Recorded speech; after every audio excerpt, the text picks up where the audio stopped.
Today, I'm going to share with you 5 harsh truths that recruiters and hiring managers wish you knew about the hiring process. Now, it was supposed to be a walk and talk video, but it is rainy and gloomy, so we're just going to make the best of it. Harsh truth number 1 is that for hiring managers and recruiters, this is simply another day in the office. But for you, this is high stakes. This is your livelihood.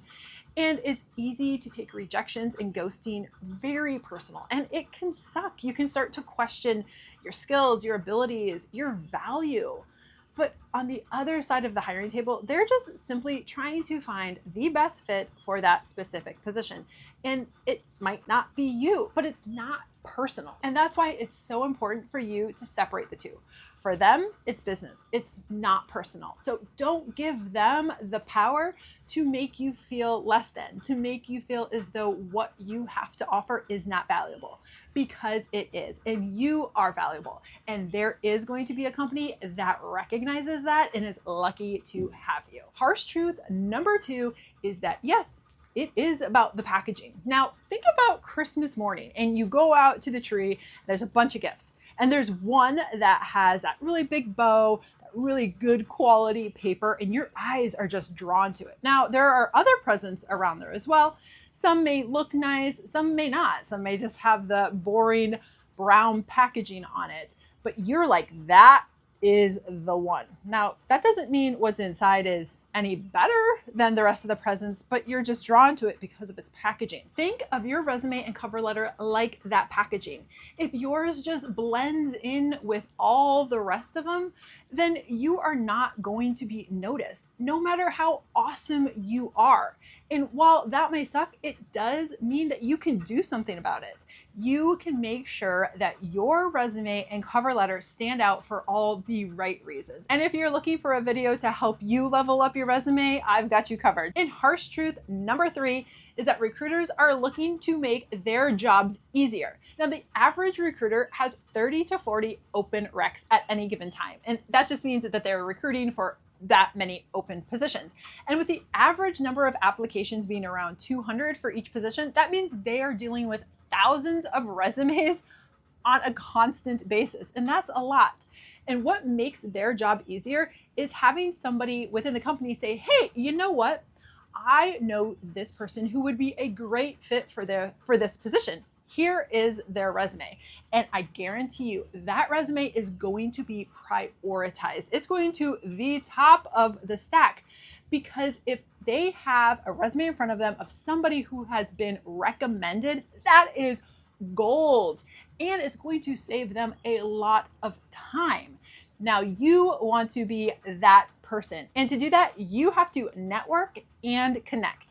Now, networking is knowing more people, while connecting is knowing people more. So yeah, you could go to a networking event and get 50 emails, but those mean nothing if you don't take the next step, which is to connect with them. And when you do that, that will open doors that you're not even aware of and possibly get your resume to the top of the pile. And harsh truth number 4 is that when you ask for feedback after you have been rejected from a position, you're probably not going to get it. And that does suck, but there is a reason. And it's almost always because of legal reasons.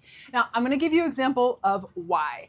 When I was a recruiter, I sent one of these generic thank you, but no thank you emails to a candidate we did not want to move along in the process.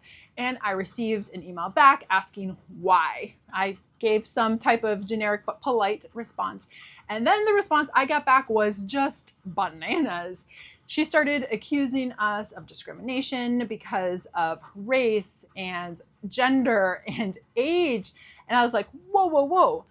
The thing is if I would have given her feedback, she could have used that against me and the company. So essentially, if you're not getting feedback, that means the company's just trying to cover their butts.